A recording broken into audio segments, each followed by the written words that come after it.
All right, Lego, I've had it. I'm done. I'm no longer willing to argue or bargain. I'm just gonna get this done myself. You've teased this in the show before, but you refuse to do it. Kai has had sunglasses in very big red cars before. He has it in the show. We've even referenced it in a previous skit.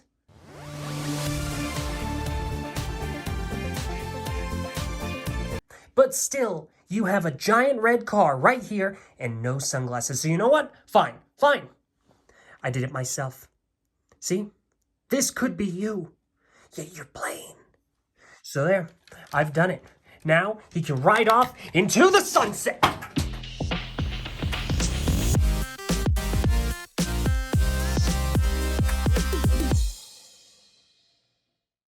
Hello everyone, I'm Eljay, and today we're taking a look at another Summer 2022 Ninjago set. This time we are taking a look at set number 71773, Kai's Golden Dragon Raider. The set contains approximately 624 pieces, will retail in the United States for $89.99, rounding up to $90, and in the US will release August 1st, and in Europe, June 1st. So first things first, thank you to LEGO for sending this set to us for the purpose of this review. We do greatly appreciate it, and I want to stress that nothing you'll hear in this review will be anything but my personal opinion, uninfluenced by the fact that LEGO sent this to us. And I'm provided the opportunity to actually prove those words. You see, as a audience member, there is oftentimes the concern, maybe it's lingering, maybe it's a little more apparent, that reviewers are a little nicer or a little less critical of stuff they're sent, especially if it's something like this, which we're all fans of. Of course, getting LEGO for this purpose is always very exciting, and we're always very appreciative of the opportunity. However, I also know that LEGO is very hands-off when it comes to the things that we say in these reviews. Obviously, we are expected to be respectful and polite and all the things that anyone would ask for, just common courtesy and decency. However, we are very full and well allowed to be critical and make recommendations not to purchase sets, of which I'm quite grateful for. And in this instance, I'm going to go ahead and make that recommendation. So if you don't watch anything beyond this video, which I do hope you would, please watch all the way to the end. We really do appreciate it. But if you don't watch anything else, and you need one takeaway from this video, it's going to be that I do not recommend anyone purchase this set. I don't feel that this set is good enough to be offered at $90. You can get better sets at a much lower price, and I want to go into why. I felt very disappointed by this set overall, so let me explain, so stick around, and thanks for tuning in. Let's get started. Right out the gate, let's go ahead and talk about the build. I've got some of the footage on screen, which I was very excited to get some of, because this part disappointed me immensely. It was a very confusing building process. Oftentimes, the build is heavily curated to create an enjoyable experience, not just a final product, but also a fun time building this set. You're going on a journey. You're enjoying the actual process. And I find, more often than not, Ninjago sets do a remarkable job of doing that. They take you on a journey. They make you intrigued. They get you excited for what you're making. This set did not do those things for me. It was confusing. Most of the time, I didn't know really what I was building, and I was getting frustrated that sometimes, while I was building it, things were falling off. It was a difficult build for me to actually complete, not because it was hard, but because I got kind of frustrated by it. I felt like I was always in the dark in terms of what I was making, and only in the last few pages of any given module would I feel like I understood. But it's not because I knew what that thing was, it was because I know what the set looks like in the end, so I could at least identify portions of what I was going to eventually make. Additionally, I was 2 bags in to this set and had already used 7 of the 15 stickers that this set comes with. I find that to be an egregious amount of stickers to use so early into a set. I think there were around 8 bags. I might be mistaken about that, I don't recall at this time. But for that early on into the model to be using the majority of the stickers, I felt was remarkably frustrating. I really did not appreciate that. Looking at the finished model, I have 2 thoughts primarily. First, this is kind of cool. It does look very unique, and I appreciate LEGO for trying something different. It's not your standard motorbike or car. It looks very distinct. And for that, I give it credit. There's a bike from a popular movie that my friend Envy really enjoys, and I'll go ahead and put it up on screen, but I feel that this actually resembles that just a little bit, almost like it took inspiration from that bike, and for that, again, it's kinda cool.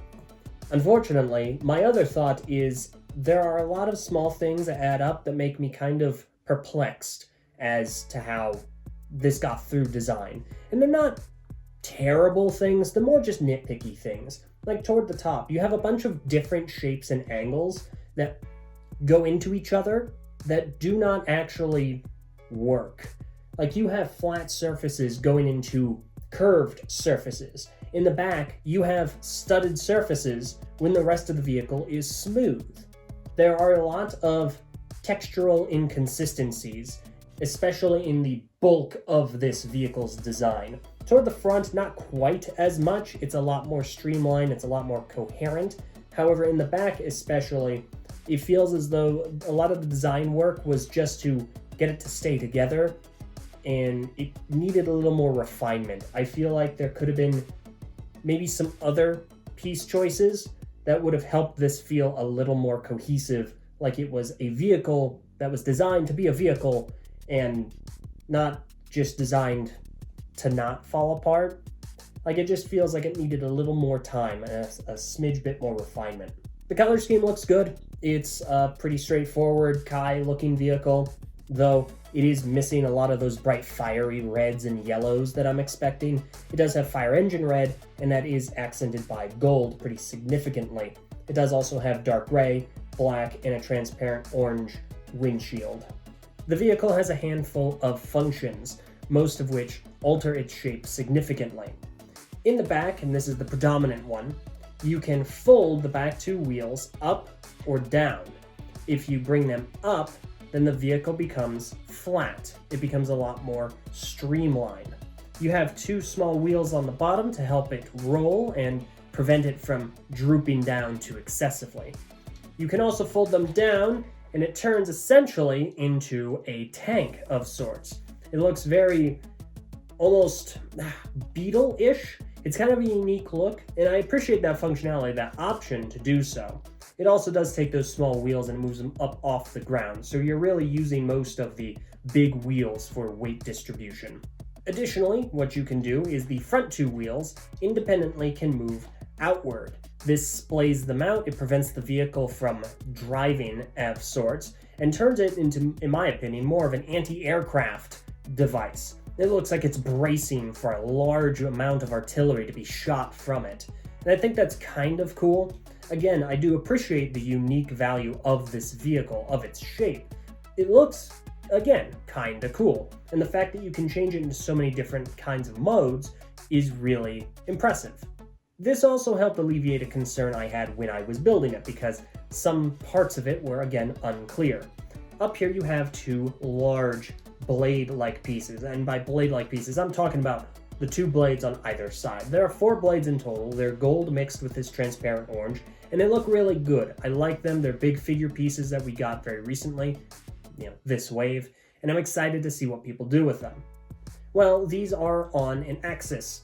You can move them with a gear in the back, forward and back, so they will turn forward facing their opponents. They have blasters in them. They're the spring launch missiles, and so you can just click and boom, missiles will go forward. I was worried during the build that you wouldn't be able to get those to point forward enough, because if you had it in its downward position, then they'd be pointing toward the sky, so you'd have to arc those rounds into people. But fortunately, this alleviates that concern when you have it into this tank mode, like so. So I do appreciate it for that. In the back, we also have this contraption, this kind of engine cover of sorts, that can move forward and back. It can cover more of the back a little bit. It can move up and convene with the windshield. This, again, doesn't seem terribly functional. It does do the thing, but it doesn't cover a whole lot. It just kind of lets you look through. And we'll talk more about this in just a moment. Talking about the accessories and or minifigures, we do have this little drone here, and this is kind of nifty. At first I was like, well, that's odd, you can't put a minifigure on it, so obviously it's some sort of automated drone. However, what you can do is fold up the wings, and you can place it right underneath that kind of shield or engine covering. You can place it right in there, and then you can bring that engine covering back down, and I think that's a much better look. The actual small little craft is fine. I will also never have it out on display. It looks much better being with the vehicle. It makes it feel a lot more complete. So it will, to my collection, always stay there. Let's talk now about the equal parts best part of the set and the worst part of the set, the minifigures. For the heroes, we get 3. We see Golden Kai, the return of Skylar, and Golden Dragon Zayn. Let's start with Kai. He's a fairly straightforward Kai. He has the golden armor additions on his standard minifigure look, so there's nothing terribly crazy to write home about. It's a good looking Kai. Skylar has returned, which everyone's very excited about. She looks like Skylar. She doesn't have leg printing, which is a tad disappointing, but this is a good looking minifigure. It's bright, it's vibrant, it's got good contrast. I like the printing on it. It's got kind of this woo crew symbol on the torso.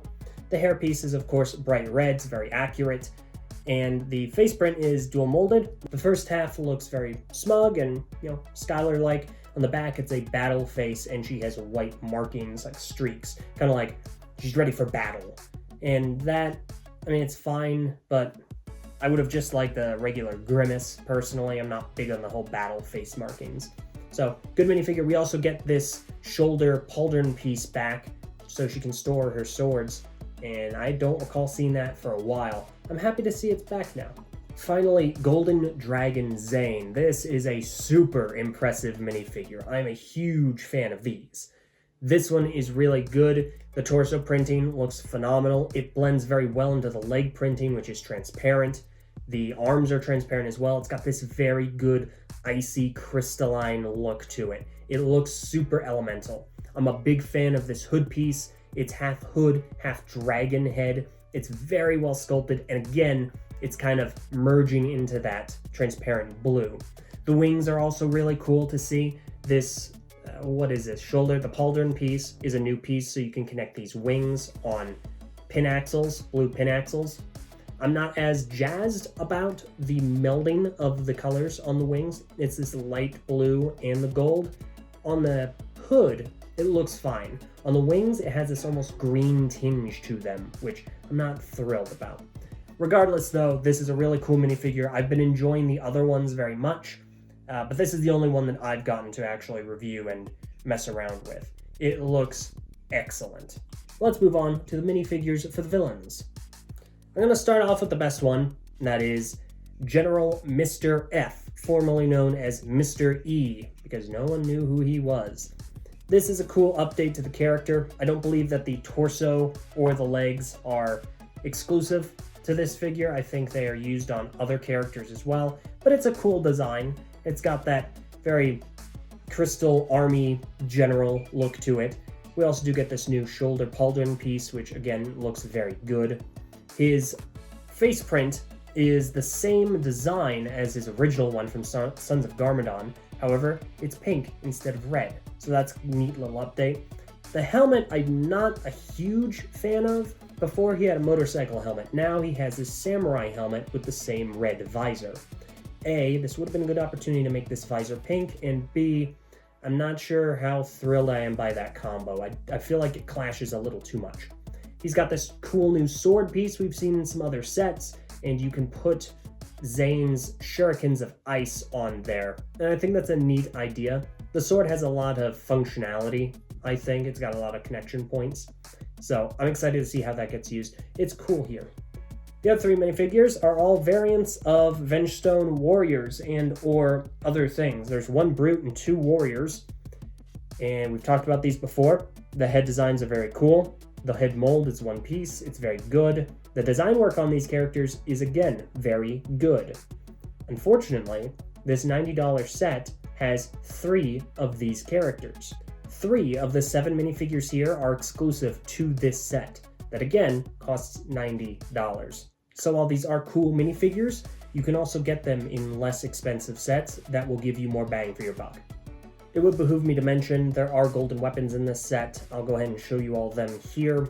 I like the scythe, I like the shurikens, and I like the nunchucks, though not quite as much as the rest, but I really do not like the sword. I went a little more into detail on those in a previous video. You can check that out in the upper right-hand corner. So, final thoughts. I really do not like this set.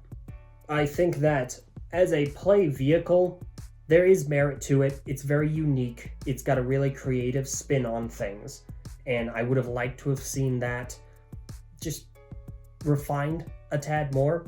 There are some really good minifigures as well.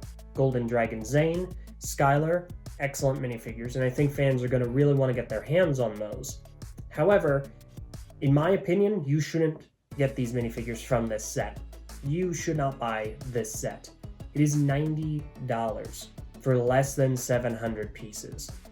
The cleanest metric to use when judging a set's value, just quickly off the box, just looking at information, is generally $10 per 100 pieces.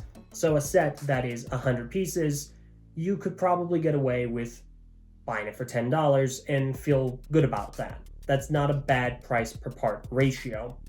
The higher the price, the more parts you want in it, obviously enough.